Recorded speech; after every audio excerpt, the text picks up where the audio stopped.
Hello, good afternoon.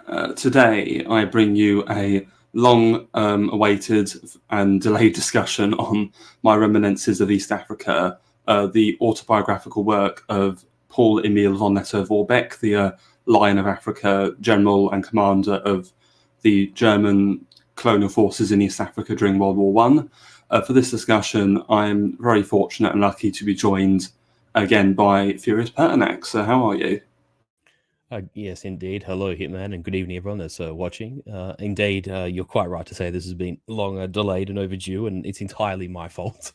I must confess to both you and the audience that it's, I think we've had three stabs at it, and each time I've had to delay it. So thank you for being patient, Hitman, because as you know, I'm quite the fan of Paul von Lettow-Vorbeck. He's a one of the, well, not just the great commanders of the First World War, but he's arguably one of the great military minds of the 20th century that he's overlooked because it's a relatively modest campaign in the colonies of Africa, but his exploits are, I mean, I want to say exceptional, but I think we could almost call them legendary when you consider the scale of the opposition and the duration of his activity, and the fact that him and his modest force in German East Africa, in Ostafrika, was remained undefeated and uncapitulated even after the German Empire surrendered on the 11th, 1918. So he's a very intriguing man in that sense. And also in regards to his book, it's a very well-written piece. And for people who don't own a copy, they should have a copy because it's a great read in itself. Yes, it's also not a very long book either. It's about 200 pages, so it was not a long gargantuan tome by any stretch. And so he's very concise and keeps to the point. And yes, and talking about his exploits being legendary, yes, I would agree. And in some way, I don't feel he's given enough credit. I think that's largely the consequence of being on the losing side. So, had Germany won, maybe he would be even more well known and celebrated. What's your thought on that?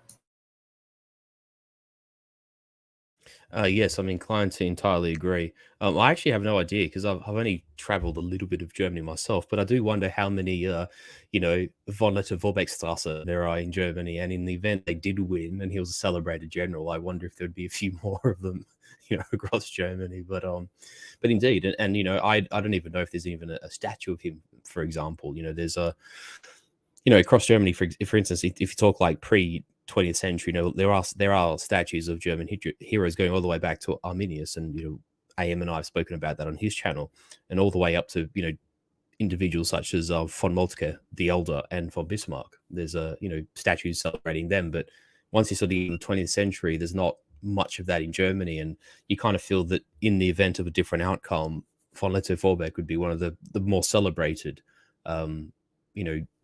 champions of the German cause and of German martial prowess, you'd imagine. Yes, well, especially with the climate of modern Germany, considering how capped it is as a nation, which is tragic, they care even less. I think. Oh, indeed, I wouldn't disagree with that in the slightest. Right. Well, let's dive in. So before we actually get to with no further ado. Yes. So before we actually get into the timeline of the war, there is quite a bit of context we need to get through so people can sort of understand things a bit better. Because again, as Marcus said, this is a bit of an obscure front from the First World War. So, okay, we need to go over so von Lettow-Vorbeck. So his military career didn't begin in East Africa in 1914. He had started many years before. And saw service in many different fronts of Germany's colonial empire and sort of interventions abroad. So I actually want to read a little bit from the beginning of the book. I'm just going to pull that up.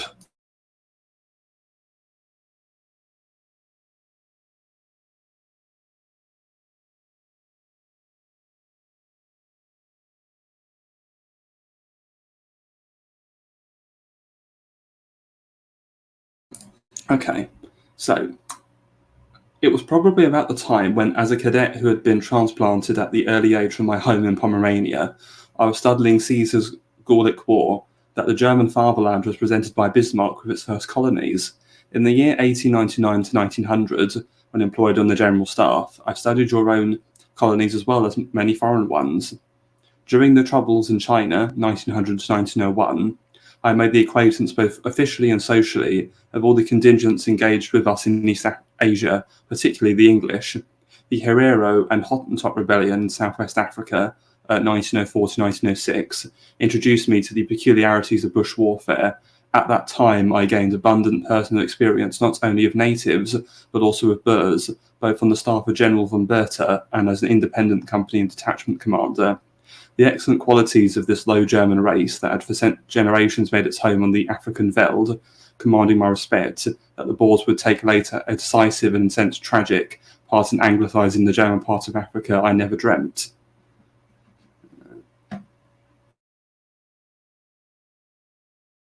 And so there's just a bit more, right. So in 1906 in Southwest Africa, I was wounded. This brought me to Cape Town so that I also acquired a superficial knowledge of Cape Colony. On my return journey, I also touched at the future scene of my work, German East Africa, for the first time. Later, my position as commander of the Marine Battalion at Wilhelmshaven afforded me an insight into the inner life of our thriving and growing navy, which was so closely connected with German work overseas. I took part in exercises and cruises on large and small ships, in naval manoeuvres, and in a visit by the fleet to Norway, during which new views of general and military life continually presented themselves. Even after my return to the army, the alternation between regimental and staff employment afforded me much inducement and opportunity for comparison. In this manner, my development had rendered me capable of rapidly accommodating myself to new conditions. Grateful as I was for every expansion of my horizon, I owe the best of all the army at home, in which I had the privilege, under the guidance of admirable commanders, of learning to know the spirit of military life and true discipline, a spirit which was then properly understood. So just to clarify the points that he had raised in that bit. So when he joins the military, his first action is during the Boxer Rebellion in China. So this is when there's an international mission by all the great powers, so Britain, France, Germany, Austria-Hungary, Italy, Japan, Russia, and the United States, where they all send military forces to China to quell the Boxer Rebellion, which was this anti-Western uprising that had taken place. This is still while it was King China, wasn't it? The King Dynasty? Yes. Yeah, this is in 1899, 1901, 1900, 1901, so turn of the century. So the Boxers are defeated, and obviously at this time the Germans have their concession in Qingdao, the city on the Shandong Peninsula. That's Germany's main colonial holding in that region. So after his experience there, he then mentions the Herero and Hottentot Rebellion. So this is a colonial uprising that's in German Southwest Africa, modern-day Namibia. And in the middle here, I have a portrait of General Lettow von Trotter, who was the commander of the German military forces in Southwest Africa, dealing with that rebellion. And I don't know how much you know about that, Marcus, but that was a very brutal campaign that the Germans waged to crush this uprising. And if you are to believe modern sort of historiography and research, that campaign is even called a genocide by modern standards, considering the large amounts of Herero people that died. And I mean, that's arguable. What's your point on that as a sort of quick tangent? Yeah, no, I well, there's nothing more to add insofar that, yes, by modern standards and expectations, it would be and is widely considered to be sort of genocidal. But I suppose in the context of its time, and the idea of colonial uprisings and needing to defend colonial assets, and each empire acting within its own interests, the waters get a little bit more muddied. But certainly it can be said, even from from our perspective, Lettow von Trotter was a man of little compromise, and the suppression campaign was extremely effective against the Hetero, even though it was quite a bloody affair. And even the Germans, although they were well equipped and well led, as Germans at this time are, and well equipped as well, it was still not particularly easy. It's not quite the fish in the barrel situation that people make out colonial conflicts to be. But still, the Germans succeed in suppressing the revolts, and the crackdown is extremely firm, to say the least. And it's because earlier I mentioned this idea of Germany being a cucked nation, and I think you've also mentioned that there's you wonder if there's any streets in Germany named for Walter Borbeck. Well, I can tell you there was a street in Lotte von Trotter's hometown named Lotte von Trotter Strasse, but I think it was 2015 the German government had it renamed to Herero Strasse. So just another example of Germany being cucked about its own history. So indeed, he got the Werner Molder's treatment, you might say. Werner Molder, rather. Yeah. You know about that controversy, Hitman? I don't know. Okay, very quick. It's a very, very, very quick tangent. Werner von Molders was basically the highest scoring ace leading up to Operation Barbarossa in World War II. He was basically one of the most skilled pilots who participated in the Spanish Civil War and the Battle of Britain, and those early campaigns in sort of 39-40, and he was, I think he crashed flying back from Russia to attend Ernst Udet's funeral in 1941 after Ernst Udet committed suicide. And one of the largest air bases in what was then West Germany, sort of, in what was the territory of West Germany, it was named, the Werner von Molders base, for years and years and years. And then after unification, I think, again, it's the same time, around the same time that the Lotte von Trotter Strasse was renamed, because a law was passed around that time, I believe, by the Greens, and it passed through the Bundestag. And again, yeah, that Air Force base. And you think, like, unlike von Trotter, Molders was just a pilot. He didn't partake in. I mean, people say Guernica, but as an individual, he didn't himself partake in war crimes. Yet, irrespective of that airbase, which had been a center point of German air power in Western Germany for decades, was renamed. I can't actually remember what the new name is now, but it was the Werner von Molders name for the base was changed in 2005 or 2006, was around the same time. So a law was passed where a lot of these military landmarks in Germany was in the last sort of 15-20 years have changed names because of this law. Thank you for that, Marcus. The main benefit, I think, to Walter Vorbeck from his experience is that it was kind of dealing with a colonial insurgency, and obviously Southwest Africa is a very harsh environment. I mean, it's mostly sort of scrub, and a decent chunk of the country is covered by the Kalahari Desert. So I think that helped to accustom him to operating in a harsh desert, that sort of thing. Yeah. A very harsh environment. And he then mentions there about the Boers, because at this time, remember, it was only been a few years since the end of the Second Anglo-Boer War, where the British defeat and annex the two Boer republics of the Orange Free State and the Transvaal, and are incorporating the Boers into the British colonial administration, because in 1910 the Dominion of South Africa is created. And what's important is Walter Vorbeck spends time there, and he actually gets to meet some of the Boer commanders, such as General Louis Bertha on the right here, who obviously had waged a guerrilla campaign against the British in that war. And so, as we can see, Walter Vorbeck would take those ideas and implement them in the war in East Africa. And as he comments there, quite tragically, the Boers start this sort of modern guerrilla warfare, and they're defeated. And then, all more tragically, they're then incorporated to fight for the British against the Germans and have their own tactics thrown back at them. Exactly. And also, let's not forget too, in terms of the context of understanding, where Jan Smuts, who was basically leading general of the South African forces, and you have Louis Botha here as well, pictured, that these men fought such a devastating war against the British in such a way that it justified, or rather, pardon me, in the perspective of the British, it sort of necessitated the British to implement and utilize the first modern instance of concentration camps, and actually isolating the people away from their fighting men, and basically condemning to some degree the settlements and cities, but also the wider countryside and landscape to desolation, to drive the Boers into sedition, and it was a very, very destructive campaign.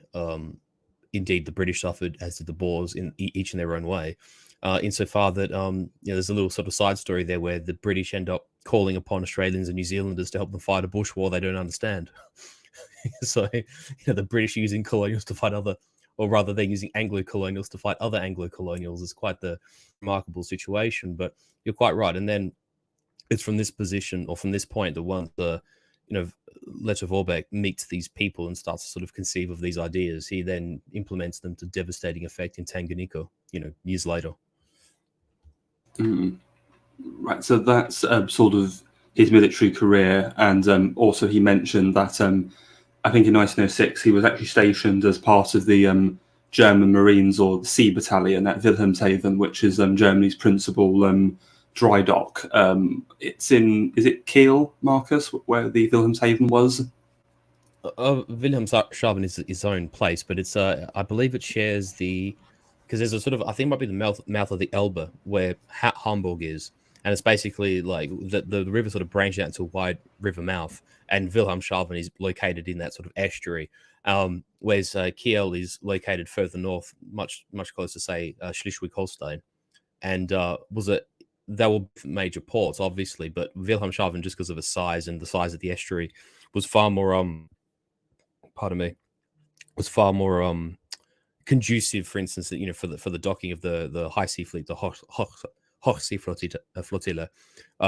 Whereas in World War II, obviously the German Navy is of a very different shape and dimension. The Kriegsmarine has a lot less surface ships and is a lot more orientated towards U-boats, that sort of thing.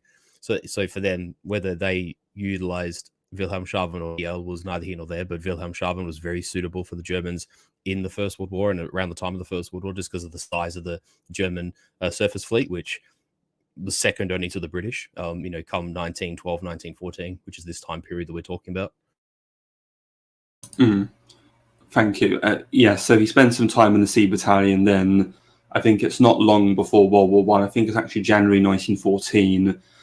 He transfers to East Africa, and correct, and most of sort of what he's doing is he's sort of just surveying military emplacements, making sure everything's in order and operable.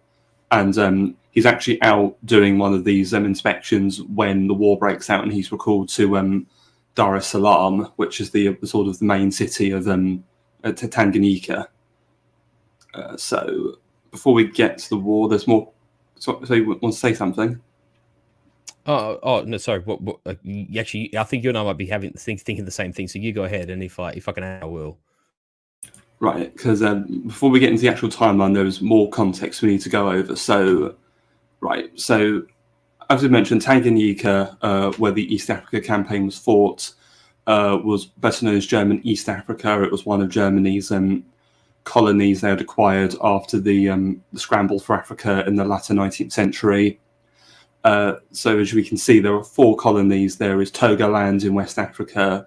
There is Cameroon, or modern-day Cameroon, and parts of Nigeria in West Africa too. Then there's Namibia, where I'd mentioned the Herero uprising had taken place in the southwest, and then there's East Africa there in the east.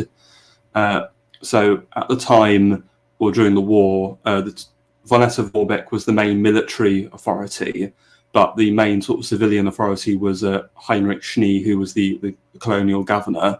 And Vorbeck, though being the principal military authority, he is kind of reined in a bit, and I think hamstrung by Schnee, who is, as a civilian, countermands him. I mean, what's your view on that, Marcus? Do you think Lettow was held back particularly by Schnee, or not really? Or I suppose it's worth saying probably a little bit, but ultimately they suffer the problem of isolation.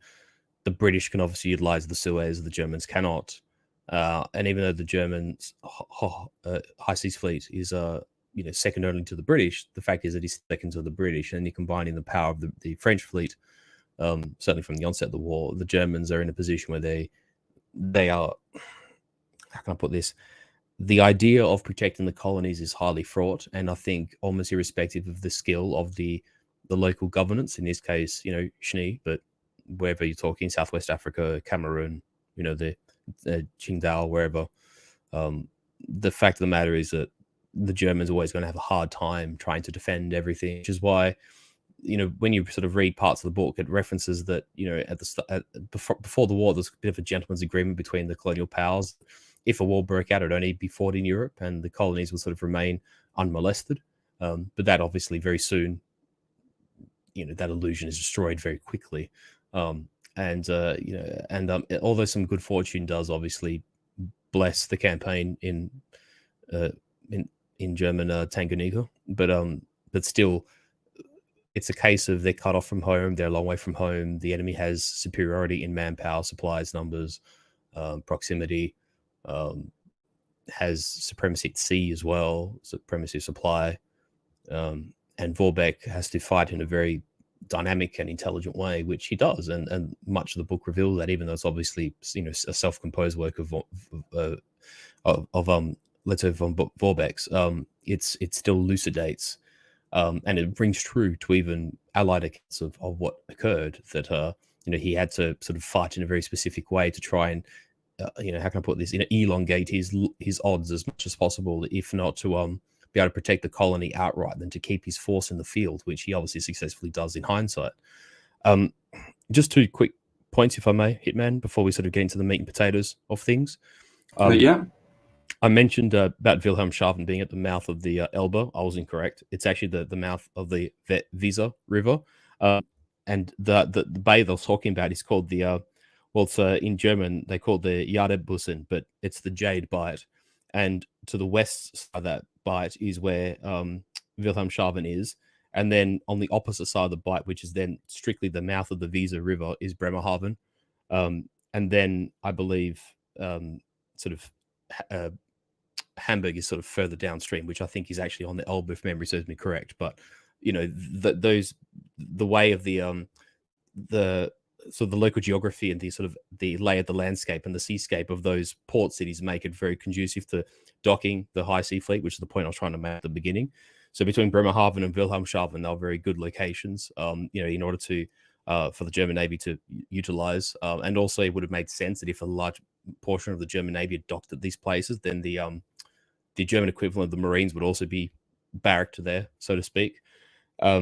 The second point I wanted to raise quickly is that in the start of the book, and Vorbeck makes a point of elucidating this often, and as an agriculturalist myself, I can't help but notice that every so often he tends to make references to, and it occurs at the start of the book, and even you get to like chapter 9 or 10, where they're retreating from places, and he'll make a mental note of, excuse me a second, Hitman. He'll make a note of local geography in terms of, this basin, on the outskirts of this town or this mountain ridge, has, is teeming with cattle and is perfect grassland for feeding livestock. And, in this section of the frontier, there's plentiful bananas, and this German family has a plantation that, has coconut trees and dates or something. Like, he always points out these little tidbits about local supply, local foodstuffs, the availability of water and food, and the ability to provision troops, and wherever there's a nice, forgive me for using the word, I know the Germans don't use the word villa, but for the sake of the conversation, where there's a location of a colonial villa or sort of a German, palace isn't the right word because they're not that big, but like a handsome country sort of home or estate that a German family would have built at that time. He makes a point to try and station his troops there so that they have adequate shelter. And whenever he can utilize them, he tries to establish field hospitals at these places. And the vast majority of these German families actually do so voluntarily. And in fact, many of them you actually read in his book, particularly in the early part of the war, where the war's a little bit more static in terms of the Germans are holding the frontiers of Tanganyika fairly firmly. That like if a family in a household had like 3 daughters or something, the daughters would help with nursing soldiers and would apply bandages and that sort of stuff, and the men would help fetch water and this sort of stuff. Like, it's a remarkably interesting sort of not really a divergence, but for a book that's written very clearly and quite distinctly, and like you say, is relatively concise considering the breadth of the campaign and the complexity of it. It's interesting that Lettow Vorbeck makes these observations time and again. I don't know if you pick up on it as well, Hitman, but it did stick out at me when I first read the book, and then the second time of rereading it for the stream, I did notice that an awful lot. It seems very cozy at times, where he says, we and the men rested at this villa, and we enjoyed ourselves on, like, was it coconuts and like what local fauna, local plants, and whatnot is very very exotic. It almost feels a bit like a bit of a military tour guide at some point. So exactly, he comes across as sort of like almost a bit of a naturalist in that sense. You know, he observes, you know, things like, oh, you know, along the banks of Lake Victoria is perfect for these oxen, and you know, and then when the British cross, we make a point to, you know, with help of the local askaris and guides, we, you know, we take these oxen inland and we use them to supply our troops and all that sort of stuff. It's just fascinating, you know. I know it's a bit of a tangent, but I thought it was fantastic to come across time and again. no, it's wonderful. And okay, so just talking about East Africa a bit more. So you mentioned about the idea of this gentleman's agreement that the colonies wouldn't be involved because, from what he says in there, Germany East Africa was sort of seen internationally as like a separate entity to Germany proper. So I think the other powers have to like formally declare war on Germany East Africa, which seems I thought was really strange when I first read it because you would think that a colony would have been part of the motherland and would have been declared war upon. But it's actually interesting that they have to do this separate declaration of war. The formalities of gentlemanly warfare, shall we say? Well, I suppose it's less weird if you think about it, because obviously at this time the British have their dominions in Canada, South Africa, Australia, and New Zealand, and what's interesting because they all declare war alongside Britain, so that their declarations of war are still on their own, but they do it in line with the motherland. Whereas Germany, South Africa, sort of seems to have a bit more autonomy than those, which is interesting for a colony. You know, indeed, I'm inclined to agree. It's just I suppose one of those things in the modern day we just consider so quaint, but I think for them it was something I took rather seriously in terms of a formality of warfare, shall I say? Indeed. So one other thing is Germany, East Africa. So the terrain, East Africa, modern day Tanganyika, Tanzania, is rather jungly. There's a lot of jungle and shrub and forest. So it's a very, I guess, adequate defensive terrain. It's not like a flat open plain. And also, though it's very hot, it's not exactly a wasteland or a desert. So the conditions could have been worse, but they were, I think, far from ideal. So also, one of the reasons that the Germans fought so hard and really bitterly to defend the colony is because Germany East Africa was Germany's most populous and profitable of their colonies. It was sort of Germany's crown jewel, a bit like what India was to the British. Would you agree with that, Marcus, or would you have a different view? No, I completely agree with it. Insofar that you think that in Southwest Africa, you know, we're talking about Namibia is, you know, essentially desert. I mean, there are grass plains and bushland, but it's not exactly conducive to widespread agricultural plantation country. I mean, Togoland was very small as to be essentially non-viable, which is why it sort of gets easily absorbed into the French and British dominions after the war. And pardon me. Likewise, Cameroon is sort of in that part of Africa that sort of is thicker, you know, jungle, and then eventually sort of becomes, you know, desert quite quickly as you move towards the Sahara. Where sort of Tanganyika is a nice sort of and as is much of East Africa, certainly that part of East Africa, including Nigeria and, you know, parts of Ethiopia and Eritrea, they're rather more conducive to practices of, say, plantation country or agriculture or farming, and also much of the the what we call the African savanna goes through these parts of Africa, which are perfect for, you know, the widespread droving of, you know, oxen and cattle and you know, cleft creatures that, you know, make maximum use of grasslands. And, you know, for anyone with the basic understanding of nutrition, you know, like basically cows and oxen and bison have this fabulous this fabulous ability to turn grass into muscle, and muscle and fat are really nutritious. Actually, there's actually some I believe I was reading through just chapter 8 at the start of the week, and they're talking about how, for instance, throughout the course of the war, whenever they came across elephants, they'd actually try and kill elephants because elephants actually had better tasting fat than hippopotamus. Obviously, like, fat's a very nutrient dense source of energy.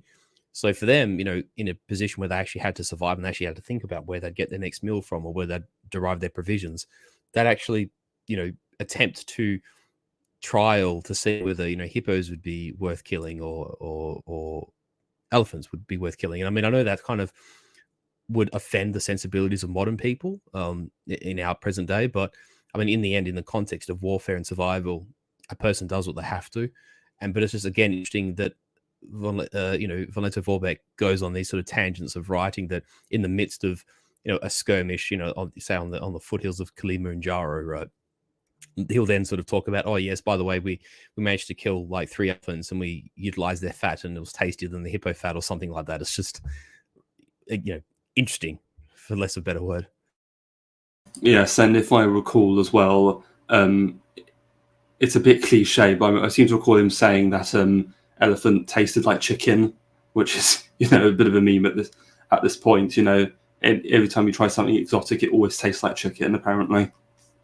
Exactly. I was going to say I probably struggle reading just because, as you know, I've got a bit of a cough going. But there's a paragraph here I actually wouldn't mind just reading from the first chapter, just to to touch on what we're talking about, if I may.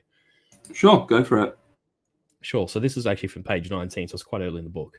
And von Lettow-Vorbeck says this: my later tours disclosed that the extremely fertile country around Lungenburg and Songa, where there are many wheat fields, and in brackets, the density of population is indicated even on the map by numerous mission stations, close bracket, was protected by only one company, which was not even connected by a direct wire. A telegram could only reach Langenberg from Dar es Salaam by the English line through South Africa. So there you go. That's actually sort of indicative of the vastness of the geography of places, that sort of certain cities or settlements were so disconnected from the capital of Dar es Salaam that they'd have to go via telegram station through the British colonies to get there, which obviously complicates the German cause somewhat. But to the degree to which they're able, they actually do build new roads, they actually build new lines of telegraph stations and wires and whatever throughout the course of the campaign, in so long that I think by end of midway or to the end of 1917, the colony is essentially overrun, and then he goes into full guerrilla mode. But for so long as they're defending a rump territory of Tanganyika, the Germans are always seeking ways to actually improve their infrastructure and improve their ability to fight on somewhat equal terms to the Allies, which is interesting. And just that bit about the farming and the grain growing, like it's replete. I mean, as we read through parts of the book, we'll probably come across them, but it's just, again, it's just von Vorbeck making these observations, which is curious. But again, if you're fighting guerrilla war and you're outnumbered and you're in a colony, you have to take into account of every advantage you possess, which is, I think, in part indicative of why he was such a good commander, actually. Oh, well, thank you for that, Marcus. So, speaking of the sort of logistics there, so for this next slide, this is a page taken from the book with the map of East Africa. I apologise for the quality. It's a handwritten map, and I couldn't find anything better. So I've looked at it myself much closer. And in your defence too, we'll talk about this before the stream, Hitman. Even in the book, this map isn't particularly great resolution, isn't particularly clear, and there's no copy of it on the internet. So this is the best we can manage. Indeed. So speaking of logistics, I want to just draw your attention to this line that goes down the middle of the colony. So over here, we've got Dar es Salaam, which is the main port and sort of capital of the colony. And this line is the main railway that runs all the way through it. The only other railway is up here, north of Dar es Salaam, we have Tanga. This is pretty much the second largest town in the colony. It's the only other port. And again, there's another railway that connects Tanga that actually bends north and goes up into British Kenya, which goes down to Mombasa and then goes all the way up further into Kenya. So you can see logistically, there's also some roads. You can see there's a road here that goes down towards Portuguese Mozambique and another road that links up towards Tanga. So you can see that logistically, East Africa is still quite sparse. And for most of the war, both sides have to rely on basically native carriers to move their supplies and logistics around. And obviously controlling railways was critically important. As we would see, because in the early part of the war, the Germans bitterly tried to hold on to Tanga, because again, it's a major supply hub because it's the only way to sort of get any kind of contact with the fatherland. And later on, down the middle of the country where you've got the railway, the Germans bitterly defend that as well, because again, it's critical to supply Dar es Salaam and prevent that from falling as well. Was any sort of comment? Just on, yeah, I was just saying, just on Tanga briefly as well, because a large part of military operations is not just what you can what one can achieve, or what one might attain as goals, or what one might attempt, in terms of maneuver, defeating enemy troops in detail, etc. Part of it is also what you can deprive your enemy of. And so far as the Germans are concerned, depriving the British of Tanga for as long as possible is important, because it is largely important, because the railway portion of Tanga actually connects into what we call on this map British East Africa. It's almost as much a case of the Germans depriving it from the British as the Germans using it themselves, which is an interesting sort of perspective to have as well. No, indeed. And so now we've gone over the logistical situation. I kind of want to talk about the broad strategy. So when von Lettow arrives in January 1914, the broad sort of plan the Germans had, if a war were to break out, wasn't to defend, because as you can see, Germany shares borders with multiple other colonial powers. There's the British in the south, in northern Rhodesia, and in the north in British East Africa, Kenya.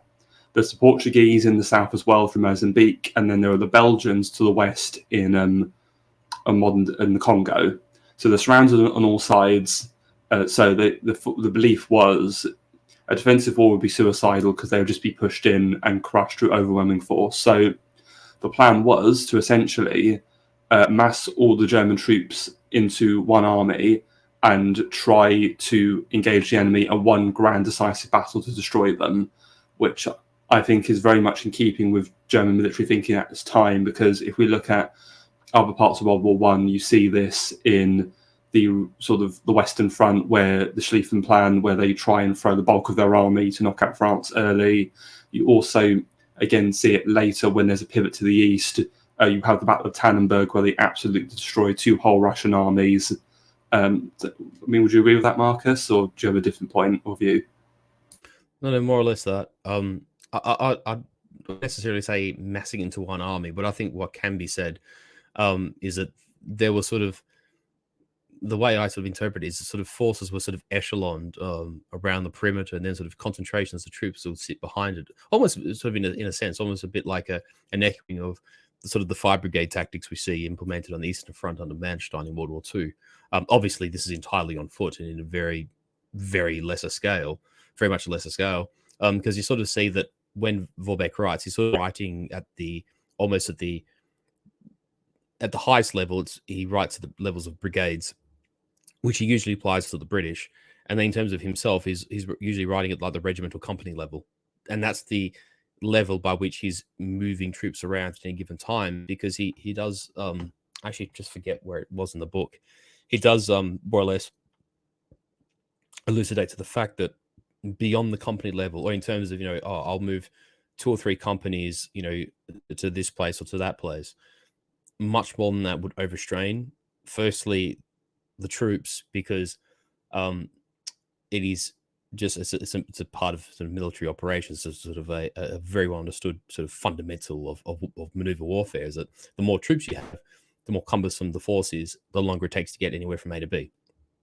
So by moving sort of a couple of companies at any given time increases their speed and mobility. The second thing is less strain on the carriers, or as the Germans call in their vernacular, Träger, the askari carriers. And there's actually a little part here, if we actually touch on, I actually think there's a line here somewhere where actually they talk about the mathematics of supply with carriers, which is actually quite interesting.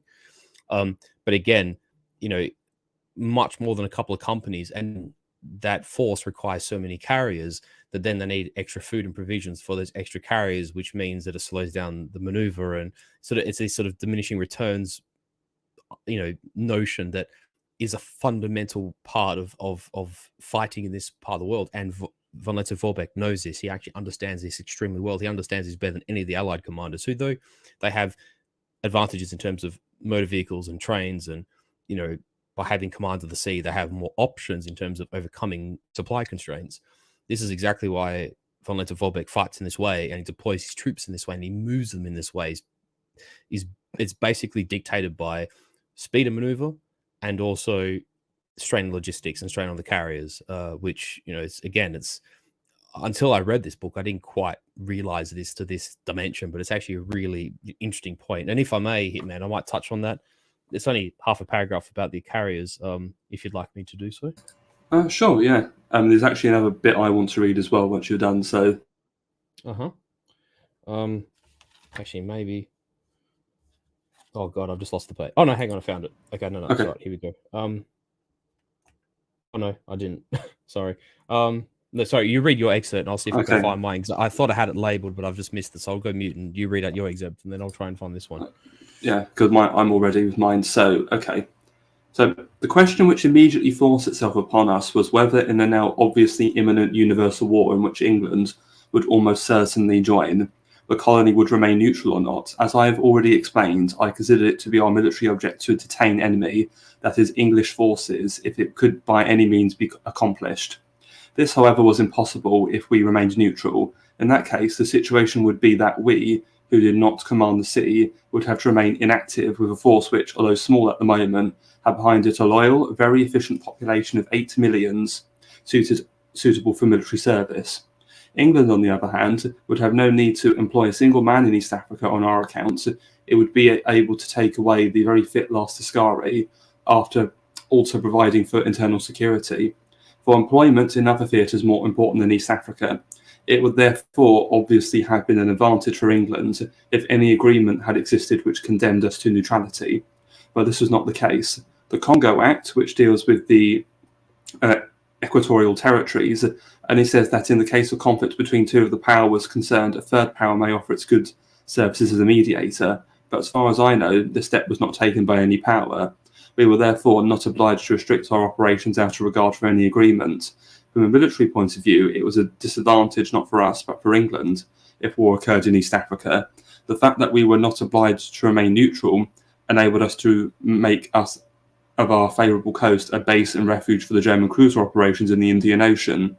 But above all, we were able with our few thousand men to contain throughout the whole duration of the war an enormously superior force of the enemy. So again, going back to this idea of remaining neutral, so to his mind, they could have remained neutral, but it would have been dishonourable to, because they would be abandoning their countrymen and making things easier for the British. And he realised that if Germans have any chance of winning the war, all resources would have to be used. So in a kind of early form of total war, or totaler Krieg, as it would later be coined by Erich Ludendorff. And what's your view on that, Marcus? Yeah, no, exactly right. And also, as things did pan out, by the end of the war, I mean, I think in the early phase of the war, von Lettow faced with about sort of 40 to 50,000 troops. Certainly, that's the case by 1916 thereabouts. By the end of the war, by the time he's sort of crisscrossing through, Portuguese Mozambique and other, and I think even northern Rhodesia, he sort of crosses into there as well. He's being chased by over 200,000 Allied soldiers, which could have otherwise have been utilized in Palestine or in Anzac Cove when that operation was happening, or on the Western Front, obviously. For a relatively modest force of 15,000, von Lettow ties down a vastly disproportionate number of troops, in excess of tenfold. By almost a factor of 12 to 15-fold, as a matter of fact, if you look at the real numbers overall. And that's not even including the naval forces that would have been sent to support the British and Allied war effort against him as well. So it speaks for itself in terms of that notion playing out, and the fact that he lived up to it in the most absolute way possible. Have you found that passage you wanted to read? Not the one I was actually looking for specifically, but I did actually come across another one which actually kind of it does touch on it, but I think maybe I might just leave it for a bit later. I don't think it's particularly vital. Aside to say that it is actually interesting because it sort of plays into the sort of the mathematics of it all. Like I was sort of saying before, is that the larger your force is, the larger number of Träger, the Germans require the carriers, but then the carriers themselves require supplies as well. And so you sort of get into this vicious cycle of the greater the force is, the greater its supply chain is, the slower it is, the more food and provisions it consumes. And von Lettow-Vorbeck is all too cognizant of this. So this is in part why he plans his war like this, in essence. Actually, I have found the excerpt, like my second best one. If I may, I'll go for it. Yeah. The provisional organization of the supply system having been fixed in broad and general outline, it was not possible for the details of its development to be worked out at headquarters. Someone had to be found whose past military career rendered him capable of working the system, not only from the administrative point of view, but also in accordance with the sometimes very urgent military requirements and adapting it to them. Major General Valle, a retired officer who happened to have arrived on the 2nd of August on a visit to his son and to see the Dar es Salaam exhibition, at once placed himself at the disposal of the force, and at my request took charge of the lines of communication. His task was particularly difficult because where there were no rides, the bulk of work had to be performed by native carriers, or Trägers, as the German called them. I have at my disposal no figures showing the total number of carriers employed for the service of the troops, and it is very difficult to arrive at it at all definitely. It included men who not only carried the loads from one place to another before the permanent carriers took them over, but I am sure I do not exaggerate in saying that, on the whole, hundreds of thousands of carriers worked for the troops. All of them had to be fed and medically looked after. Of our many other difficulties, one of special nature may here be mentioned. The peacetime existence of the Europeans in tropical colonies had, even for reasons of health, accustomed them to a certain degree of comfort. When on safari in East Africa, it is generally impossible to buy European food, but few Europeans had learned to live on the vegetable products supplied by the natives or by nature itself. Shelter is rarely to be had. Against mosquitoes it is, however, imperative to protect oneself. So the white official or soldier seldom travelled with less than 11 carriers, who, besides his tent, camp bed, and clothing, also carried a considerable quantity of food. Such large numbers of carriers were, however, impossible for a force which was to be mobile. Another difficulty was that nearly every askari had a boy. With these simple people whose predilection for their ancient traditions and customs, further confirmed by Islam, I might leave it there. But yes, it sort of delves into, to some degree, the scale and also the dimension. In there, just before it mentioned the mosquitoes, the nets having to carry a tent, and that tent having to be suitable not just for the officers but also the soldiers, because with mosquitoes comes sickness and disease, and in particular tropical diseases which are hard to treat. The temperature of the climate makes it pretty hospitable. I mean, all these things are considerations which often would be overlooked, but they're a very fundamental part of this war, and it's something that von Lettow-Vorbeck is very attentive to. You got to think that's from page 27. At the outbreak of the war, he's aware of this. So, he's thinking about every dimension of the conflict. One might say. And going back to this idea of the German way of war, that's very key. I think the Germans are obsessed with thinking things through in the event of a war actually happening, or sort of aggressive wargaming or planning out. Is very much essential to their character, I think. But absolutely, it definitely plays into the. Sorry, man, just to say, it definitely plays into the notion of what the Germans called Aufkrafttaktik, which is operational based tactics and decided by the person located at the place of contact, or whoever's overseeing a campaign. These orders aren't coming from the German high command in Berlin. These aren't even coming from Schnee himself. In fact, if you read through the book, von Lettow-Vorbeck himself confers a lot of freedom of decision to his officers below, to his sub-commanders and his inferiors is the right word, but he delegates is the right word I'm trying to think of. And unlike the tradition, say, of the British military or the French military, the Germans function with a lot of initiative and even intuition to some degree that their compatriots on the other side simply don't have and are not allowed to have. And so this is actually quite suitable for a what you would call essentially a Bewegungskrieg. This is a movement war of very modest numbers of troops through quite hostile conditions, but actually plays to the Germans' advantage because if there's this colonel or this captain or this Oberleutnant that's in charge of this detachment or this company or this screening force or this raiding party, they act on that initiative, and it actually creates this sort of cadre of officers that fight very well for von Lettow-Vorbeck, and to some degree probably ensure the survival of this force through the entire duration of the war. And actually throughout the book, if you read, whenever an officer is wounded or killed in a specific contact or battle or skirmish or some kind, von Lettow-Vorbeck mentions it over and over again. You'll see, leading the second company, Captain, Baumann, was injured in the leg and he's on his right flank, Oberleutnant, I'm trying to think of another German surname, but Oberleutnant Kurz was killed or something, and like every time this happens, there's almost like a Caesarian aspect to von Lettow-Vorbeck in that he's very attentive to his subcommanders and his officers, and he treats them with a very strong degree of sincerity and almost heartfeltness when they're hurt or killed in combat, which is interesting. Yes, and another point on that I'd like to bring up is recently I've actually read Oswald Spengler's Prussianism and Socialism, and he talks about the idea of Prussianism or the Prussian way. And we've been talking about, the German character in war, but I want to say, especially at this time, it's more of a Prussian character in war because Prussia was the dominant member state of the German Empire and the dominant army, and von Lettow-Vorbeck, I believe, was actually Prussian. So, and also, sorry, go ahead, man.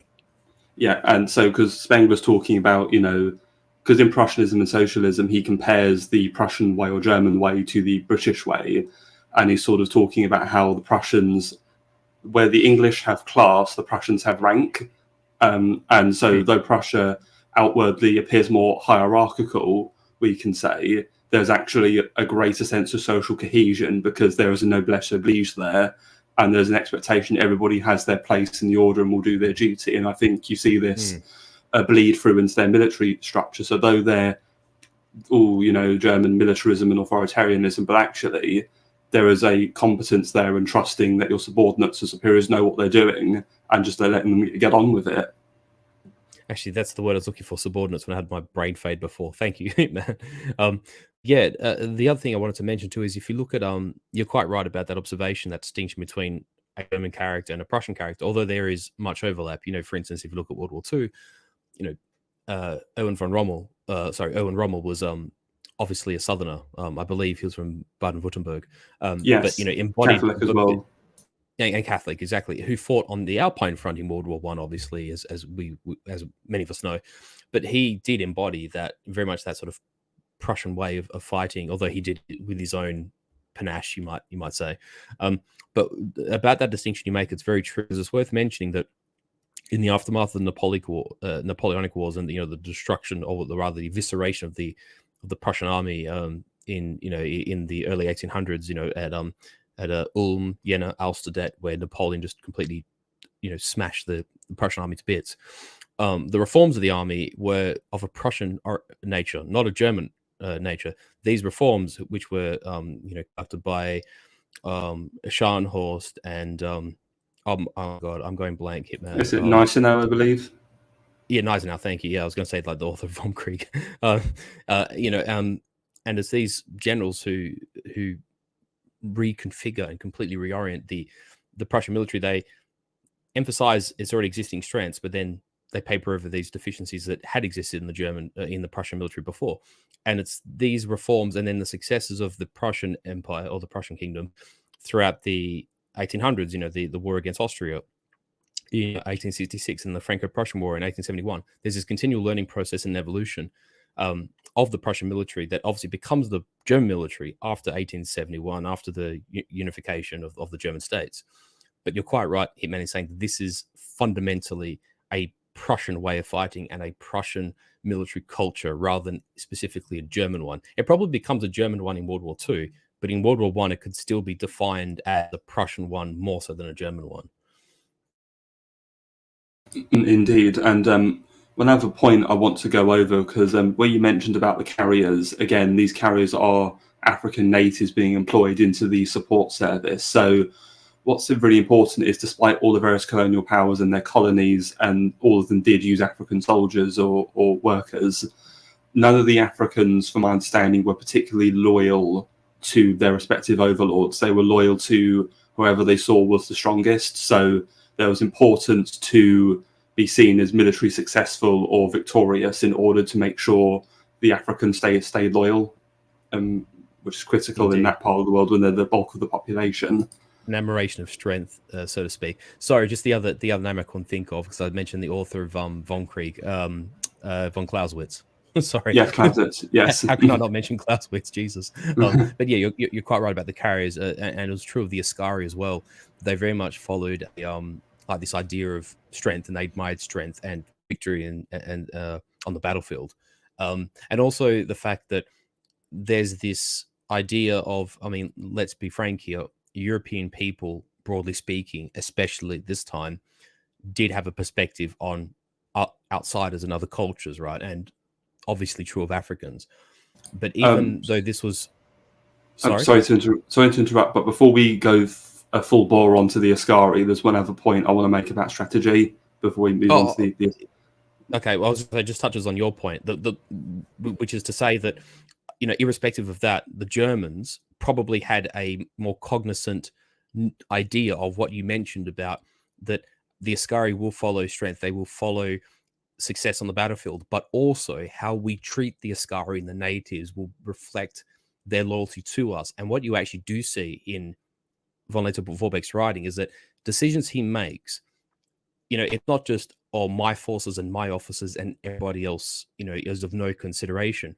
Whenever he sends companies or troops to reinforce a front or to fight a pitched battle against the Allies, he's actually, to some degree, considering the locals. You know, if I lose this population center, I will lose, for instance, the loyalty of the Maasai in the north. Or if I lose this battle, I will lose the support of this tribe, you know, next to Lake Victoria. Or, you know, if we can withdraw these people, they will stay with us. He's thinking about this the entire duration of the campaign, and it's reflected in his writing. And he often makes painstaking decisions based upon this calculus, which is an interesting point of view that a lot of people wouldn't think would be true of a European power around the First World War, which is the point I was trying to make. Sorry, Hitman.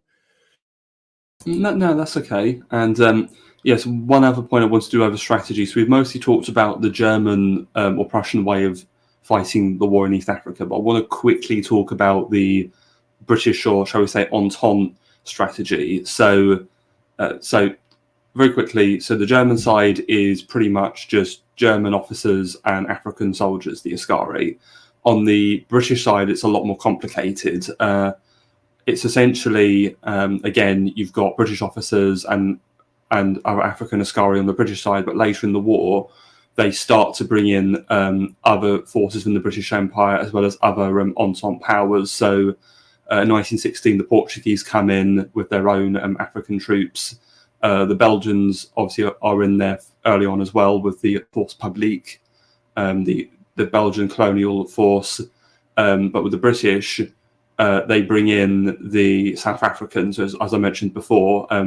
They would be the main white European military that would be used by the Entente powers against the Germans, is the South Africans. And also there's a significant detachment from British India that's brought in as well. So indeed, and also by 1916, also there's Baluchistanis, who I believe were brought in, because basically after the first, you know, even though the Allies do break through in parts, you know, the British are needing to replenish, or the Allies, like they said, the Entente are needing to replenish certain troops. The South Africans get tired. Some of the Indian forces get, you know, badly mauled. And so they have to bring other colonial troops to actually replenish the troops that got worn out and suffered attrition early in the phase of the war. So it's interesting that continues throughout the duration of the war, Hitman. You do see that crop up from time to time.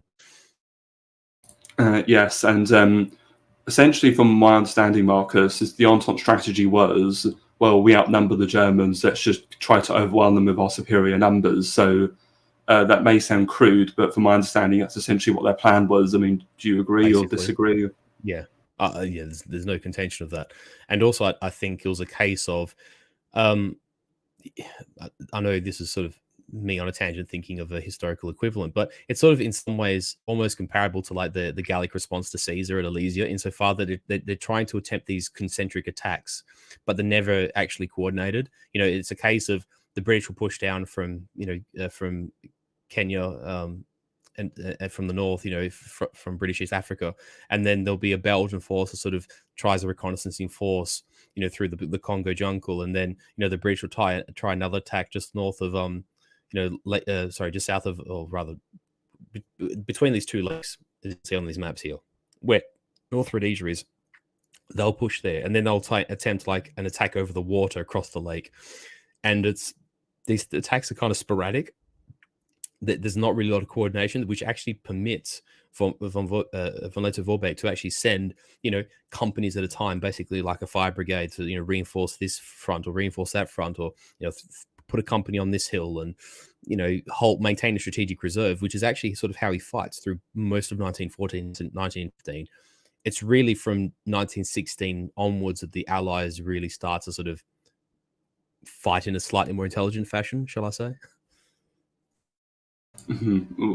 Well, we'll see when we get to the actual chronology. But before we get into the chronology, there is one final area which Mark has already alluded to, which is we need to talk about the askari, who are essentially the native Africans who are employed into the various colonial militaries, but predominantly the British and the Germans. So I've got a couple of images up. I love this portrait painting on the left-hand side by Themistocles on Eckenbrecher, which is from the late 19th century. In fact, you might actually recognise it, Marcus, because we've talked before about the Kaiserite mod for Hearts of Iron 4, but this painting was actually the loading screen for one of their earlier updates when they updated Africa, and that's when I first saw it. Actually, yeah,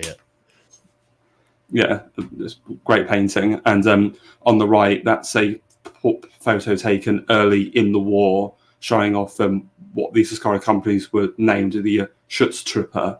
If I understand, is that shock troops, or am I getting that wrong?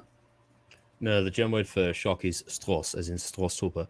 Schutztruppe is Schutztruppe, because it's really complicated, because often there's like recurring German words for the same thing. Like, for example, an infantryman could be called a Lancer, as in Lanser, Lancer. It can also be called Schützen. It can also be called Truppen, or Grenadier, as would often become the vernacular through the latter part of World War I and into World War II. Like, for instance, as an example, when they first created, you might say, mechanized units in World War II, they were actually called Panzerschützen, and then for some reason they referred to as Panzergrenadiers, and then that name stuck even to the modern day. German mechanized infantry is still called Panzergrenadiers. So the Germans will often sort of have these multiple names for the same kind of thing. Like I said, Schützen is actually simply a name for soldiers, so you kind of like have, I mean, in that context of a compound word in German, Schutztruppe could actually mean something else. I can actually just double check it while you talk, but I'm just saying that one thing to look for in writing about German military history, particularly in like modern German military history, is you'll often see these names being used interchangeably. Schützen, Schutztruppe, Grenadiers, etc. They tend to sort of crisscross each other.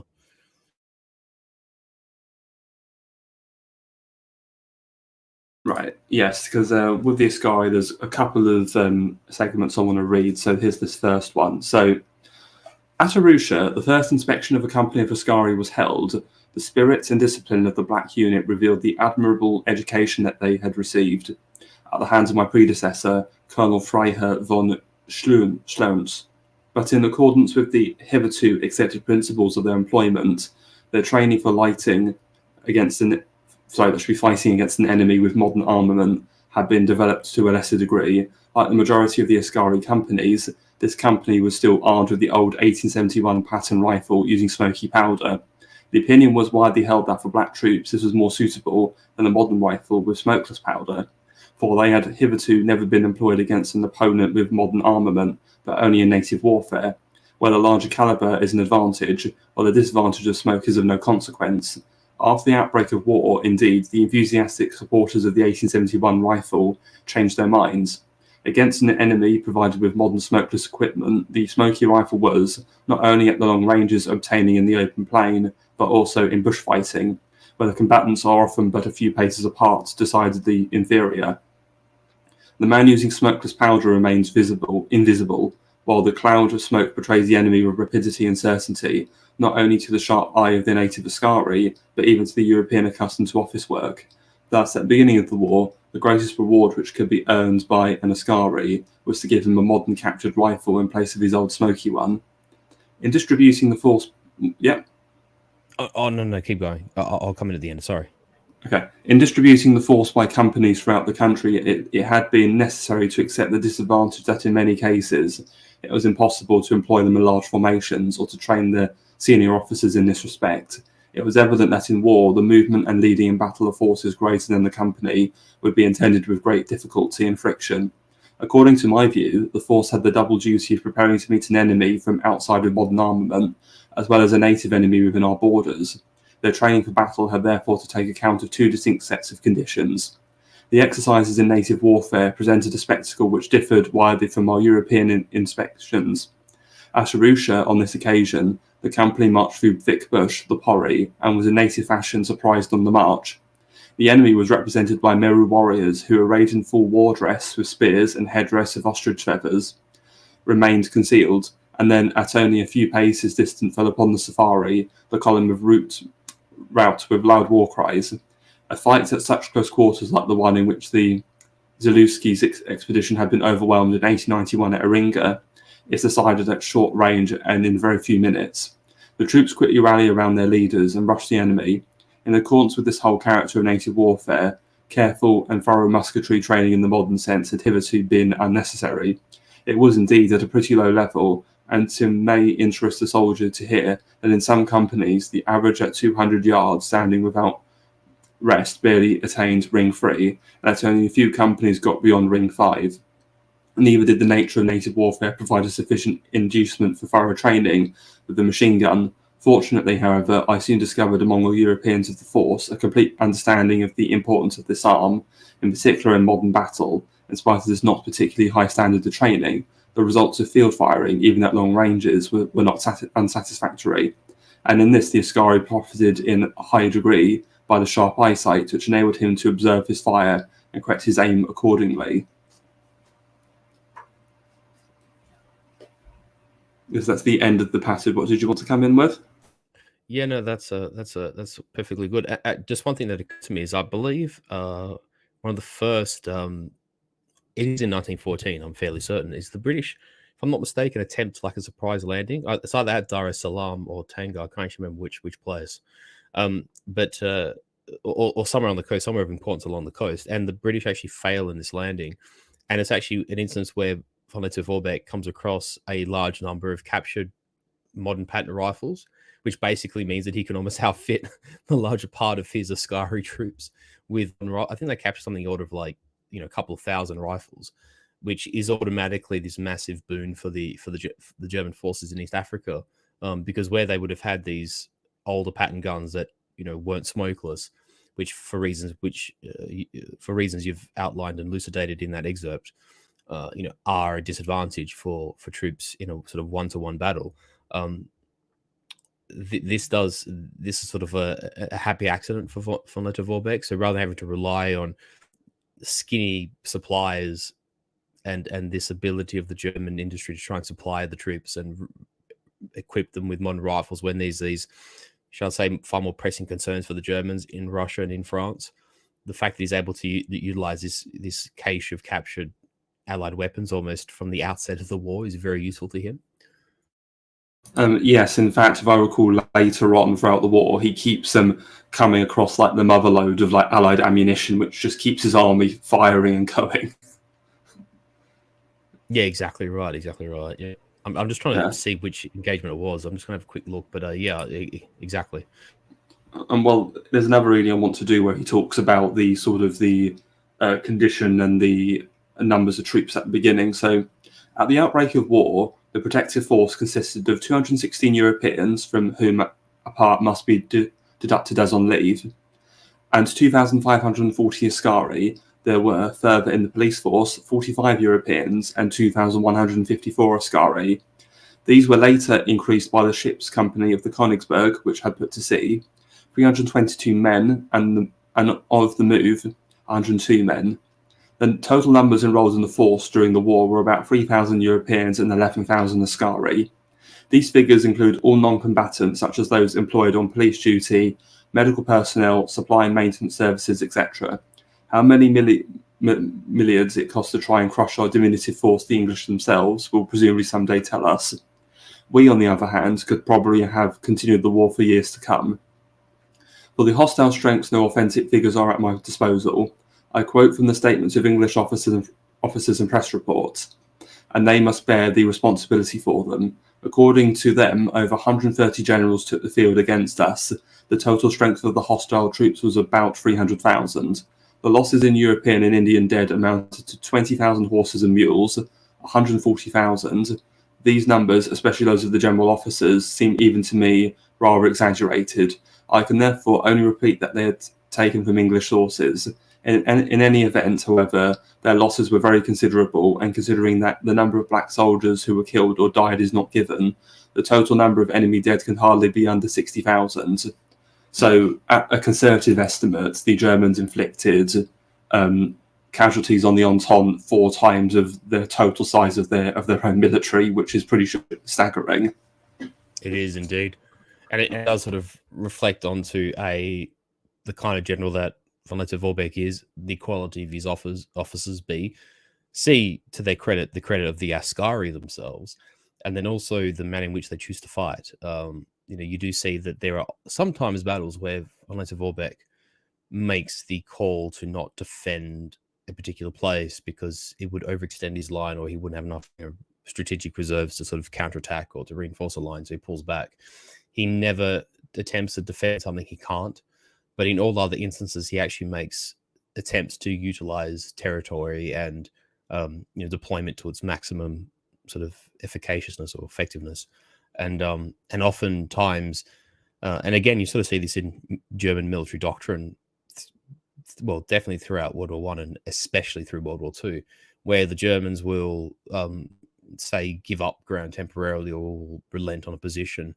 And the British, or particularly the colonial forces, will sort of take a German position, and then think the battle's over, and then the Germans immediately counterattack that same sector, and will often do so with a trickle of reinforcements to give them strength, and they'll push the Entente troops back, and they just are surprised that the Germans counterattack so swiftly, and you see sort of see this time and again, because one of the most this is true of military history writ large, not just modern warfare, but one of the most effective ways by which to defeat an opposing force is to do so when they're disorganized or they're not expecting an attack. And the Germans maximize this to their utmost advantage, where often if a position is lost or intentionally pulled back from, if the Germans are able to recoup their strength, they literally counterattack immediately.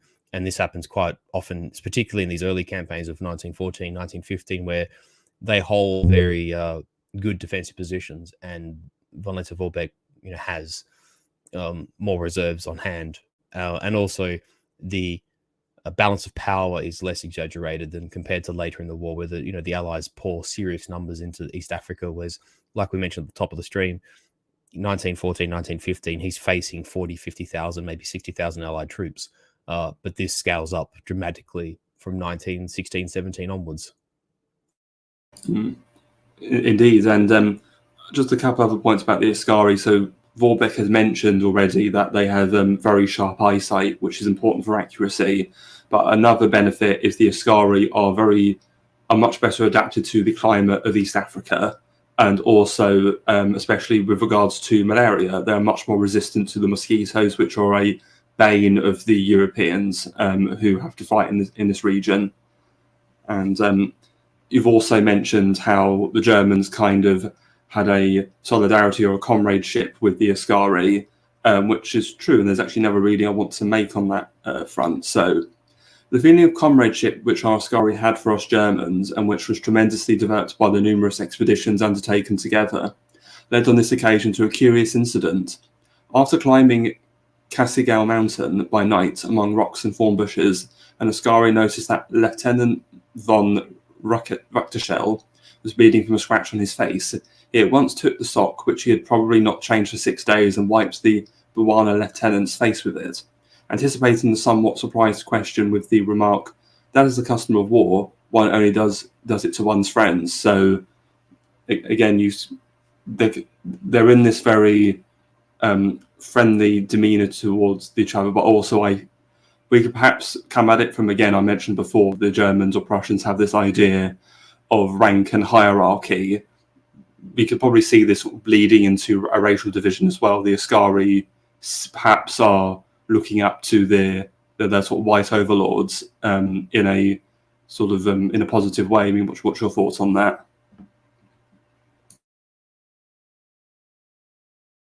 I don't have anything to add. I think we sort of touched on it before. It's just one of those things that is definitely evident in the book.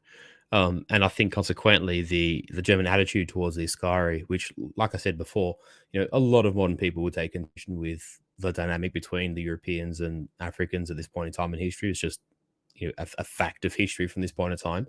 But of the opposing forces, there's definitely a more cordial relationship between the Germans and the askari. And the Germans, although the ones being assailed in Africa and are the ones defending their territory from Entente forces, are actually making decisions that have, or rather, pardon me, the decisions they're making are often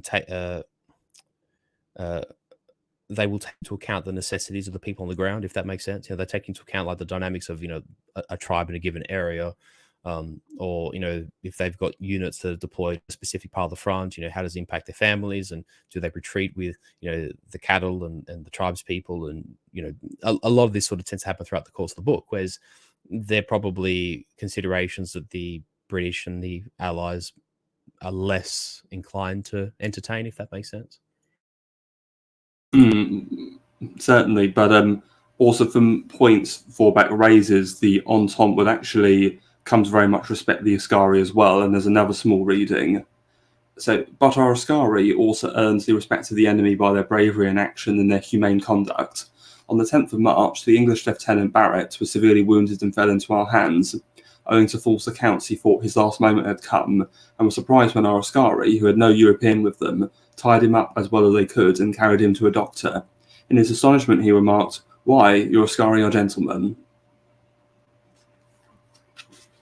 So we can see that though, despite attitudes at the time, the askari were relatively cordial and civilized by the standards of warfare at that time. And also it should be noted that as the Entente are taking over more of German East Africa, they do start to recruit the natives to bolster their own askari battalions as well. So they came to respect them and then use them against the Germans. And one other point I want to make on the askari before we get into the chronology proper is going back to the racial question again. Von Lettow does comment that they can become, quote, quite wild. And there is one final excerpt I want to read.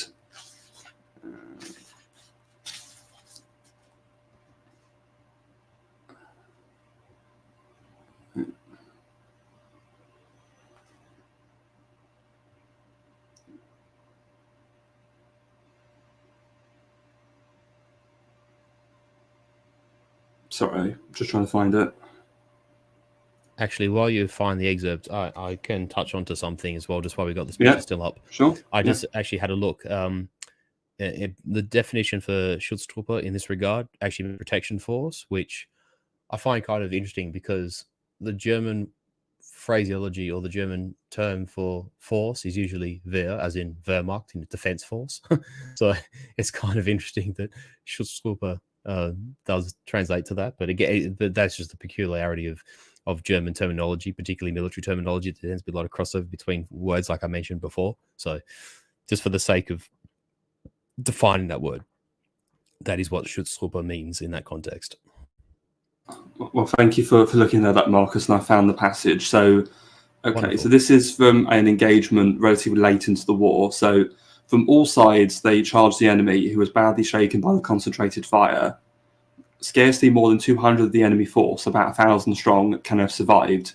Again and again, our askari troops in search of booty threw themselves ruthlessly up on the enemy, who are still firing. In addition, a crowd of bearers and boys, grasping the situation, had quickly run up and were taking their choice of the pots of lard and other supplies, opening cases of jam and throwing them away again when they thought they had found something more attractive. In other cases, it was a fearful melee. Even the Portuguese askari, already taken prisoner, joined in the plunder of their own stores. There was no alternative but to intervene vigorously.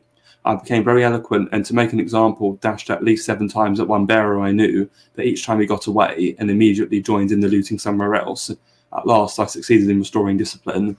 So we can see here that the askari, and though it's true, I think you could say this of all troops in battle, is the prospects of plunder and booty always gets the soldiers' blood up. But I think they're trying to say that the askari in particular seem to fall prey to this. I mean, what's your thought on that? Yeah, I would presume that to be true. I mean, as well, I'm trying to think of how to put this, particularly in the colonial aspect as well. It's sort of sometimes harder for the officers, particularly there's differences, as is the case between like the Germans and the native askari, or indeed the British and their askari, as an example, to sort of implement codes of conduct and even to follow in the heat of battle orders, if that makes sense, and particularly for people of modest means, because let's face it, even a relatively how can I put this, a relatively low class, or relatively a person of meager assets or worth in the West would still proportionally probably be a much more well-off person than a native tribal askari. So the fact that these soldiers, these particularly these askari, for the first time are faced with the prospect of attaining booty, and looting and acquiring resources, even they might seem minuscule to us, for them would have been an enticement, and particularly if they're fighting hard and they've been through rigors, and they've experienced the injury and death of their comrades, they're probably more inclined as well. There's always that idea too, if two opposing forces tend to gain an increasing degree of animosity with each other, there's a proportionate degree of viciousness that tends to go alongside that, or at the very least, this propensity to despoil the other parties, barracks or headquarters or town, whatever that it is they capture. So I'm not too surprised, but I'm also not surprised in the German context that this is also less of a problem, say, than for the British. So I'm sort of not surprised both ways. Well, thank you for that comment. And now we come to the actual chronology itself. So, okay, so in the book, von Lettow Vorbeck breaks it down into 3 sections. So part 1, he's dealing with the outbreak of war in August 1914 until early 1916, which is when the scale of the war dramatically increases. So in this early phase, so to start off with, as I said, when he's been called to East Africa, he's sort of traveling around, observing many military emplacements, just making sure everything's in order. So when the war begins, he's recalled to the capital, Dar es Salaam, and he's told, obviously, the war's broken out and there's going to be a conflict. So what the first thing von Lettow Vorbeck does is that he organises and has trained 4 new companies of askari, ready to fight against the Entente forces. What the initial sort of skirmishing with the British is actually naval, because the British ships immediately come to blockade German East Africa. So they blockade both Dar es Salaam and Tanga, and they actually try to negotiate Dar es Salaam surrender, which the Germans resist initially, realizing that the German naval presence in East Africa is pathetic compared to the British. The Germans were actually forced to scupper their main cruiser, the Königsberg, and in this image on the left you can actually see that they've taken the artillery from the ship onto land and are actually using it as conventional artillery. So, and they're used in quite a number of battles. That, in fact, if you read through the book, very often they're referred to Königsberg guns whenever they're deployed. and yes, well, again, I think it just shows the sort of desperate nature of the war. The Germans have to use all the resources they can get their hands on and be practical with what they have at their disposal. So again, the British are trying to knock out the Germans' main, obviously the colonial capital, Dar es Salaam, but also their main port of supplies into the colony. Right. Okay. Just on that point, briefly from my hitman, just because there's a picture of the Battle of Tanga here, that battle I was referring to, where they capture, the guns and whatever, is in fact the Battle of Tanga, and that does occur in as per that picture there, 3rd to the 5th of November. And if I can just quickly gather the numbers here, it sort of basically says for the it's very one lopsided. Actually, I might just read the aftermath if that's okay, just to touch on it. Sure. Yes, furious and frustrated, Aitken ordered a general withdrawal. So this is the end of the battle. In their retreat and evacuation back to the transports that lasted well into the night, the British troops left behind nearly all their equipment. Lettow was able to rearm 3 askari companies with modern rifles, for which he now had 600,000 rounds of ammunition. He also had 16 more machine guns, valuable field telephones, and enough clothing to last the Schutztruppe for a year. On the morning of 5th of November, Force B's intelligence officer, Captain Richard Meinertzhagen, entered Tanga under a white flag, bringing medical supplies and carrying a letter from General Aitken, apologizing for the shelling of the hospital. The streets of Tanga were strewn with dead and wounded. German doctors and the African orderlies worked tirelessly and with a fine disregard for their patients' uniforms, which suggested obviously a lot of surgery had to be done on the spot, because obviously they'd use scissors to or scalpels to cut through clothes to be able to perform emergency surgery. That's my presumption anyway. The successful defense of Tanga was the first of many achievements of Paul von Lettow during his long campaign in East Africa. For the British, however, the battle was nothing short of a disaster, and was recorded in the British official history of the war as one of the most notable failures in British military history. Casualties included 360 killed and 487 wounded on the British side. The Schutztruppe lost 16 Germans and 55 askari killed, with 76 total wounded. Paul von Lettow initially estimated the number of British killed at 800, but later he said that he believed the number to be more likely over 2,000. The Germans subsequently released the British officers who had been wounded or captured after they gave their word not to fight again during the war. So that's a very, interesting, side note. And just for the sake of disposition of forces, the original when the British sought to land near Tanga and take it, the Germans only had a relatively small force of 250,000 in and around Tanga. The British land with 4,000, and the second. Sorry, 250. You mean 250, not 250,000 or 2,500, or as in 250 men, 250 men. Yes. So okay, just making. Yeah. No. Of course, it's well worth, because it does sound stupidly one-sided. And then the British land with 4,000 initially, with another 5,000 as second wave reinforcements, for a total force of 9,000. Whereas the Germans start with an initial force of 250 men. I believe 2 further companies arrive with a total strength of 750 men, for a total strength of 1,000. So von Lettow is outnumbered 9-1, and yet the kill losses are probably in the order of something of 20 or 25-1. It's stupidly lopsided. So this is indicative of the effectiveness of von Lettow as a general, and also the performance of his troops under his command. The Battle of Tanga definitely sets a trend for how the war is set to transpire going forward. No, absolutely. I think it's important because, remember, Tanga is the only other significant port on the colony, and again, it's at the end of a rail connection to British East Africa, so it's a critical supply base as well. And also considering... indeed, it connects into British territory, which is fundamentally important for the British themselves, right?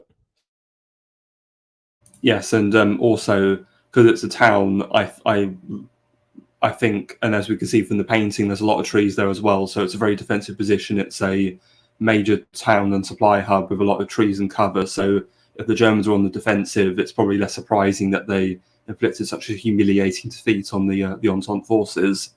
And also, we have to remember that the British forces, ships, are shelling the Germans as well with offshore battery guns, because they also do that to Dar es Salaam to get it to surrender. They shell the town.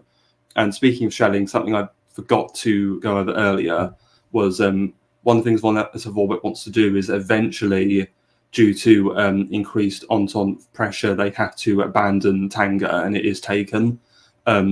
Von Lettow, I think, wants to retake the town, and he wants to shell it with the artillery, but Heinrich Schie forbids him from doing so.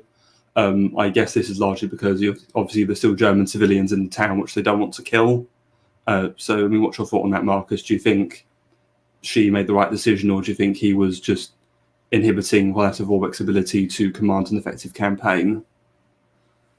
I honestly don't know what to think about it, to be honest with you. I'm leaning towards inhibiting von Lettow, but, because it is ultimately von Vorbeck's account, there is often sometimes a second side to the story. But indeed, I think when you look at his conduct throughout the entire course of the war, from the start to the end, I mean, it was clearly obvious that von Lettow knew what he was doing. And sometimes, these civil officials, don't have the grasp of military necessity. So I kind of got a foot in either camp, to be honest with you. I don't have a judgment per se. I'll probably have to sort of think about it at greater depth, or perhaps some other sources that might touch on East Africa, because in the end, ultimately, we are reading von Vorbeck's memoirs himself, so it's obviously only going to be his perspective, if that makes sense. No, of course, but just to make a brief comparison to another episode in German history, think back to the Franco-Prussian War, where there's that scene in Fall of the Eagles where Bismarck is arguing with Prince Friedrich about whether to shell Paris or not, and Bismarck wants to shell Paris because he wants a quick surrender, whereas Prince Friedrich is appalled against the idea of civilians being shelled by the army. So again, it's a similar quandary, is it not? Actually, that's an interesting take. Yeah, I would agree from that perspective. Yeah, because indeed, there's this pull, this to and fro between military necessity and civilian concerns, and I guess this is probably some ways a portent of what's sort of to come, throughout the 20th century, if you get what I mean. And actually, that's a very it's a very good comparison, because that seems quite vivid. Actually, these two very distinct opposing views, which is actually interesting, because I mean, ultimately, regarding the scene from Fall of Eagles, Otto von Bismarck as Chancellor is the civilian, and yet the Crown Prince is the general, and yet they're probably arguing the opposite positions that, say, Schnie and von Lettow would have done, insofar that it's Bismarck who's the one who isn't, as a civil official, doesn't have the concerns necessarily of the people of Paris at heart, but is looking more at the military necessity of having to end the conflict before it participates into a larger one, or that the Germans get bogged down in France without a capitulation. Whereas Crown Prince Friedrich, although the general commanding one of the armies, is actually the one, because at heart he's something of a liberal, actually has these more civilian and sort of, shall I say, non-military concerns at heart. So it's an interesting, like, in some ways it's a similar comparison, but there are just opposites as well. And also there's the matter of that the civilians in question were German in the latter example, so I think it could be understandable why you wouldn't want to kill them. Yeah, exactly right. Yep. Right, so obviously Tanga is lost, which is a blow. However, they keep fighting. Okay, so it's also important, though, as I mentioned, the Boers don't really come into later, there are still significant British askari and Boer troops in South Africa from South Africa that are taking part in the battles against the Germans, so they're always a constant presence. Okay, and because the fall of Tanga happens around early 1915, so the Germans do hold on to it for several months. And despite their overwhelming, successes of defeating the Entente, simply because of the fact of how small their military is. The slow trickle of casualties slowly bleeds Lettow Vorbeck's forces down, and what he's eventually forced to do is to split all of his forces into different patrol squads, whose goal is to strike and harass the enemy communications and then retreat back into the bush. They would often capture supplies and booty from doing this, and also, considering the African bush, there are predators such as lions on the prowl, so this makes their job incredibly dangerous. But I guess it adds to the prestige and the daring of these men. Anything you want to add to that, Marcus? Or No, not really. But what you do see is that across the course of the campaign, he pardon me, he does, where possible, attempt to raise new companies of askari as well.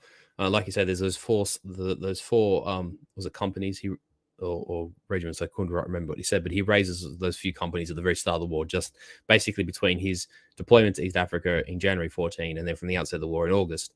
He does raise those four initial extra companies, and then throughout sort of 1915, where possible, he does sort of raise extra companies here and there. But he's also got that, he has to walk that line between, if you draft too many people from the natives, then you might alienate the natives. You start to how can I put this, sort of diminish their own, because as a population is having its young men drawn from it, it's obviously is less functional. Whether it's a sort of a civil developed European society, whether it's a tribal society in Africa, take for example the the Maasai, or the or any other sort of natives from Tanganyika or anywhere else, is that again, yeah, like there's that fine balance between, yes, you're protecting and defending them, but if you then draft all their young men, you're going to alienate, their family members and their clan members and tribal members. And yeah, he does walk that line very closely, but I think ultimately he does err on the side of caution, which is probably smart considering that the Germans are being assailed from all sides.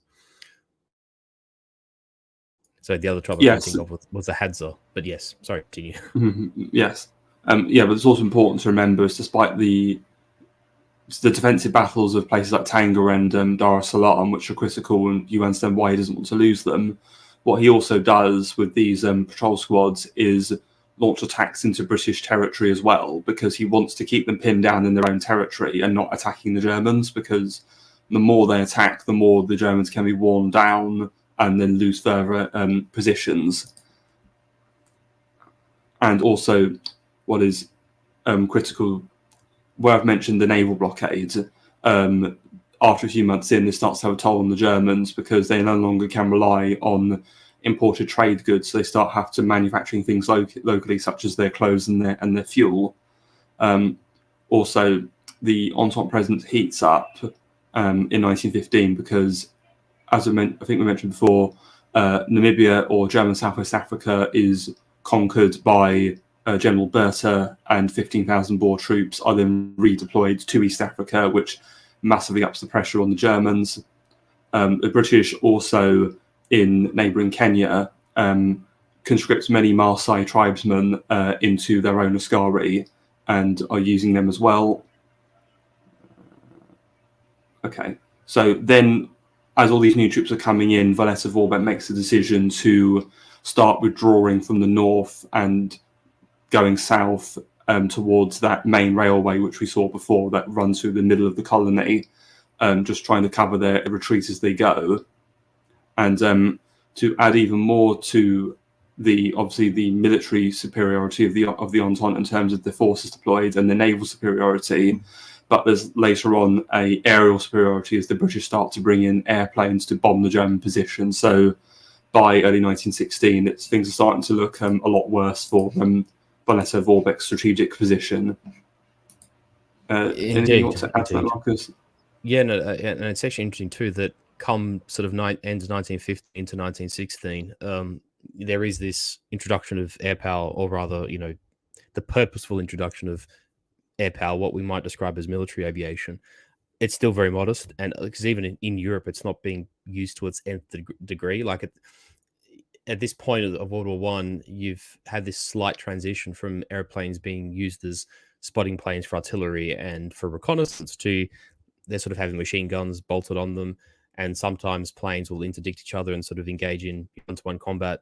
Famously, personified by someone, say, is Manfred von Richthofen, as an example, in his so-called flying circus. But by and large, it's still quite primitive at this point. They haven't really developed much in the way of like a dedicated idea of army aviation and aerial interdiction of ground troops.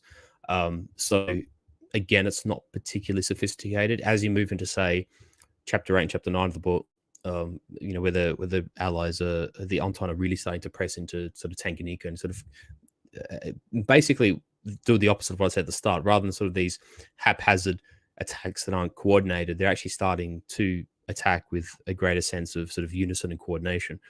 And it's at that point, sort of come, into 1916 and heading into 1917, you sort of see this evolution where, given the experiences, particularly on the Western Front, you actually sort of see then a primitive use of bombs, even in the context of grenades being lobbed out of planes and whatever.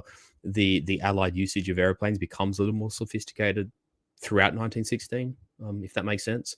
And of course, given the situation of the Germans in a geopolitical and just strategic context,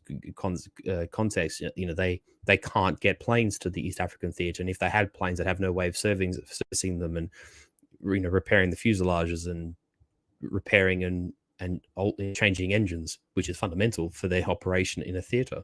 Also, that have no means to be able to train and replace pilots, whereas the Allies don't have this problem. There's this, with the exception of Britain being across the Channel, British or French aircraft could, fly across the Channel, across the Western Mediterranean, across French and British Africa, and make their way to makeshift airstrips, whether it's British Kenya or Nigeria or Belgian Congo or British Northern Rhodesia, or later on as the Portuguese joined the war in Mozambique. They can be deployed anywhere. Whereas the Germans, even if they attempted to create some sort of air power for the forces in Germany, East Africa, is just simply impossible. Even planes from World War II couldn't fly from, say, Bulgaria to Tanganyika. It's just, it just wasn't feasible. So definitely World War One, there was always going to be a lopsidedness. The lopsidedness of it, there was just no way that once von Lettow and his force in East Africa came across Allied air power, was only going to be totally lopsided and completely in favor of the Allies in that specific context. Oh, thank you for all of that elaboration on that point, Marcus. So, unfortunately, we are going to have to end it here now. I had originally hoped to get this all done in the space of 2 hours, because I know Marcus is a bit under the weather at the moment, and I have to go in about 15 minutes. So, unfortunately, we haven't quite made it, so I will have to end it here and split this up into 2 parts. So I think we've hit a good marker, though. I think 15, 16, and that transition into the guerrilla war is probably a good cutoff point as well. And then that gives us a chance. Next episode, we'll do like the aftermath and the evaluation. So I think we've got a good split point if you're happy with it, Hitman. Yes, because then we could do part 2 and part 3 of the book, and then the aftermath. So I think that'll make for a decent follow-up. Mm-hmm. So absolutely. But no, thank you. I like I said at the start of the stream, I was so sorry to be the cause of all the delay. But this is honestly one of the most interesting aspects of World War One itself, and also just in terms of military history and the maneuver aspect and just the achievements of von Lettow and his askari is just a wonderfully interesting part of 20th century history. So and as someone who read the book, I first bought the book, I think, I would say 2014 or 15. No, 2015, I think I first bought the book, and I read it almost immediately. And so it's been quite a pleasure reading back through it again, because he's a fantastic author, actually, and it's very well translated. It's a very easy book for an English speaker to read. So Reminiscences of Africa is fantastic. But I'm sure we'll do another glowing summary at the end of part 2. But I'm very glad we got onto this finally, and I'm sorry to be the cause of your delays. And no, it's okay, Marcus. I'm very grateful that it's only because of you I actually discovered this book, because just going back about a year ago, or just over a year ago, AA had a cigar stream where he went over the tactics of World War One, and he had you on, he had Charlemagne on, they had Todd Lewis on, and I think it was That's right, yes. Alex Masters as well. And I think you, Marcus, happened to mention that there was this book, and Charlie mentioned he'd read it as well. And I watched that stream, and I never knew Vanessa Vorbeck had a sort of a memoir, so that convinced me to finally pick it up and have this stream. So yeah, it was great to read through and research and make this stream and presentation. So yeah, so hopefully we'll have a part 2 in the coming weeks. So stay tuned. Okay. Indeed. Sorry, go on. Yeah. So is there anything you would like to say or shill before we leave, Marcus? No, not particularly. Aside from the fact that I did plan to stream with Prudentialist and Charlemagne and Semigog this weekend, but if I keep getting sicker, I think I might have to pull the plug on that. Just for the sake of anyone who's asking, I actually got caught in the rain at the start of the week. I've been doing farm labor stuff, and yeah, the thunderstorm came out of nowhere, and where I am, we had like I think 3 inches of rain in 2 days, so I got absolutely drenched. And I think subsequently I'm developing a bit of a sniffle and a cold, so I apologize as for my situation. But like I said, glad that we've actually started it, man. So thank you for having me on.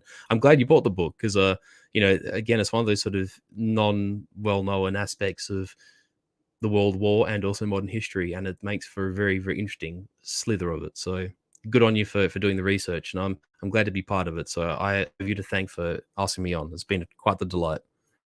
No, it's always wonderful to learn new things and read about them. So in terms of my shilling, so obviously there's going to be a part 2 of this which will come up in the coming weeks, but also on Friday, Marcus, you mentioned the Prudentialist in another stream. I will actually be having the Prudentialist on Friday evening at 9 p.m. We are going to be tackling a discussion which I've titled "The Parting of the Sands" or the legacy of the Sykes-Picot Agreement. So I think that's a very important topic that I think needs to be confronted and understood, and it's something that's interested me for a long time. So I'm glad I can finally talk to someone about it as eloquent and someone as well versed in international relations and geopolitics as the Prudentialist. So there should be a great discussion. And that Sykes-Picot agreement sort of discussion, in the midst of, you think it takes place in the context of, the collapse of the Ottoman Empire and or you think that AM and I just touched on, we finished his series of orthodoxy, autocracy, nationalism, which, if I may shill, AM and I had finished that last week. I think Wednesday and the weekend we did the 2 episodes, which sort of brings a bookend to